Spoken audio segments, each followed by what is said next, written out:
yang paling benar. Saya merasakan kebangkitan komunis sejak beberapa tahun yang lalu, tadi sudah disampaikan oleh adik satu, sejak dihilangkannya pelajaran PMP dirubah, sejak dihilangkannya sejarah perjuangan bangsa sekarang dihilangkan, Pak.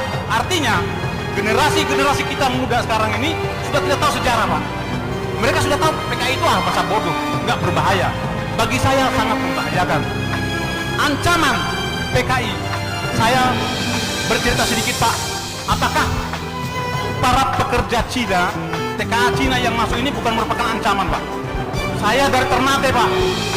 Saya dinas terakhir sebagai komandan kompi di Satuan 732 Raider di Ternate.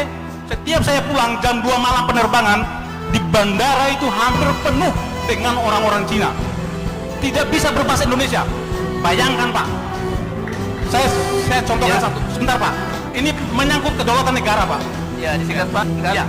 Sudah setengah 2 ini. Betul. Sedikit saya minta waktunya, Pak. Ini menyangkut kedaulatan bangsa dan negara.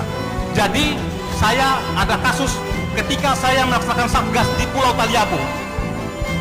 Di situ ada kelompok Cina yang banyak sekali. Ketika saya bertanya kepada kepala desa dan saya panggil 5 orang, saya panggil, tidak bisa berbahasa Indonesia, tidak bisa berbahasa Cina, berbahasa Inggris, dan tidak punya paspor, tidak punya visa.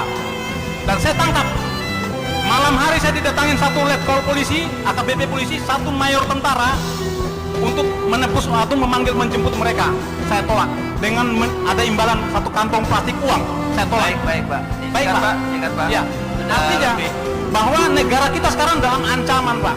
Negara kita dalam ancaman. Jadi saya mohon harus ada ketegasan dari pemerintah, baik Bapak Fadli, mungkin dibikin dalam bentuk TAP MPR agar komunis itu tidak boleh berkembang di negara ini. Ya. Saya sendiri membentuk organisasi Sarjana Sumatera ini ini panggilan jiwa dan bentuk kecintaan saya terhadap bangsa dan negara. Di mana kita melihat sekarang semangat jiwa patriotisme yang dimiliki oleh warga negara Indonesia saat ini sudah sangat pudar. Bahkan saya bilang hilang, termakan waktu. Kenapa saya menjadi prihatin? Maka itulah yang menyebabkan saya membangkitkan semangat juang dengan mengumpulkan para mantan-mantan prajurit untuk menjadi satu wadah. Yang pertama, tujuan daripada kita membentuk wadah ini adalah menyambung silaturahmi para mantan prajurit yang sudah keluarkan dari kedinasan, baik yang pensiun ataupun yang ex. Itu saya satukan hanya untuk menyatukan satu pemahaman yang sama. Kemudian yang kedua, di dalam silaturahmi ini mereka juga diharapkan bisa memberikan informasi ataupun lowongan-lowongan pekerjaan sehingga yang tadinya tidak bekerja bisa bekerja dengan layak dan bisa membiayai istrinya dengan rezeki yang halal. Dan kemudian yang ketiga, kalau mereka sudah terisi perutnya dan seperti yang tadi sudah disampaikan juga, tentunya kita mudah untuk membangkitkan semangat juang mereka untuk membela kebenaran dan keadilan. Karena kita ketahui bahwa negara kita saat ini sedang sakit. Kita prihatin semua. Sekarang kalau kita bisa bilang masyarakat Indonesia sekarang, masyarakat atau rakyat kita membiayai pemerintah.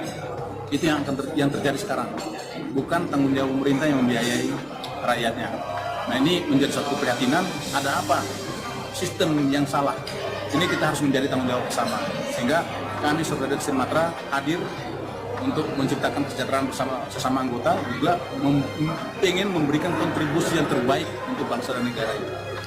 Pak, terkait intoleransi dan radikalisme, sikap daripada Trimatra sendiri bagaimana?